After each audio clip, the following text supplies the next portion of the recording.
Just even the judgment on pain, I relatively reject. Just like pain is good, pain is bad. I mean, in the gym, to give a gym example, they found that the pain that you experience when you're going to work out, and there's a difference between like massive joint, like, oh, I just snapped a muscle, and like just feeling bad. But feeling bad has zero correlation to your performance in the gym. And so I remember reading that for the Olympic, weight teams, they talked about that. And I was like, oh, well, if it has no correlation, then it's almost irrelevant and I can just keep living my life. And so I think the ultimate version of the resilience that you were referencing earlier is, rather than, in the beginning, you're like, I feel bad. And then you think that should weigh on the decision of whether you do the thing that you're supposed to do. And then you start realizing that you can do the thing, even though you don't feel good about it. And you start hypertrophying it. But I think the ultimate version of the hypertrophy, when the muscle becomes a tendon or it just becomes fused, is when you don't even consider how you feel. It's just not a thought.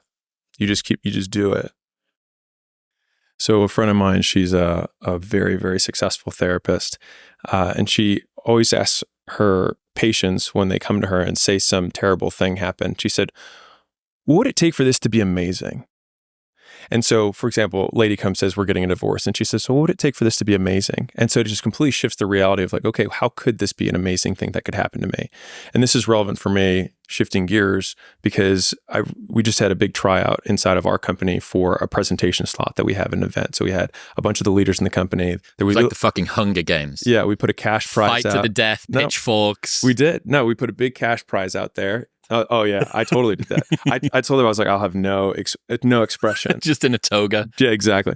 And I could tell that some of them were nervous. And I thought about this because, I speak a fair amount and I don't get a lot of nerves in general, and I have a whole bunch of thoughts on that. But the most basic one is that if you're still feeling anxiety, which many of them were like, hey, I'm so nervous, or hey, I have a lot of anxiety before going up.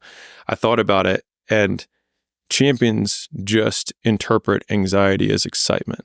And if you're excited to go up, then you're like, I'm amped, versus I'm stressed. But it feels the same, but the way you frame it totally changes how you feel when you're stepping on stage. But my 2 cents of, if you are feeling lots of anxiety, it means you need to practice more. That's just my 2 cents. And that comes for everything, whether it's to have a meeting or give a presentation or write an email or do a book. Like if you feel nervous before you release it, then you probably didn't work on it enough. And I think the reality is that most people, to get not anxious about whatever they're doing, you have to do it so many times that by the last time you're doing it, you're bored of it. Like you don't even want to see the thing again. When you're sick of it is the point where you'll have no adrenal response to the stimulus because you've seen it so many times. You could do it in your sleep because you hate it at this point. And then when you get up, you're like, oh my God, let's just do this because I can breathe this thing over with. Yeah.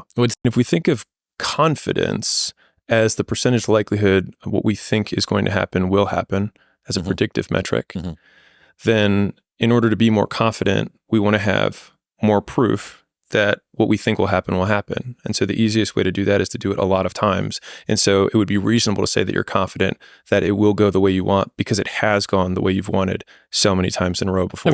Do it enough times that you feel like it is unlikely that what you think should happen won't happen.